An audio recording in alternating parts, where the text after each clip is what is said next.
ছিল 15 বছর ধরে। আমরা জানি যে সব রকম যা আমাদের রাজ্যের গৌরব, যা আমাদের রাজ্যের অহংকার, সে সব কিছু ধূলিসাৎ হয়ে গেছিল।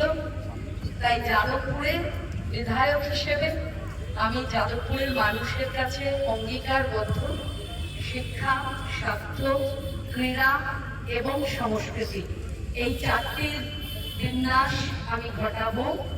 আগামী দিনে আপনারা জানতে পারবেন যে একটা আমাদের কিশোর ভারতী স্টেডিয়াম থেকেও আমরা সুন্দরভাবে গড়ে তোলবার চেষ্টা করছি। তার সঙ্গে সঙ্গে আমরা একটি ইনডোর স্টেডিয়ামও গড়ে তোলবার চেষ্টা করছি।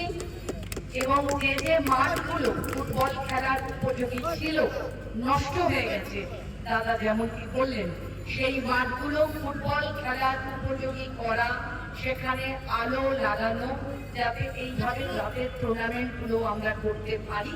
কারণ যাদবপুর একটা এমন বিধানসভা যেখানে খেলা কিন্তু একটা গুরুত্বপূর্ণ ভূমিকা রাখে। এখান থেকে বাংলার মাঠে অনেকে গেছেন, তাই আমি চাইব যে একদম খেলা যাদবপুরের একটা শক্তপোক্ত জায়গা করে উঠুক, খেলা হোক। আমি চাই কথা নয়, খেলা শুরু হোক।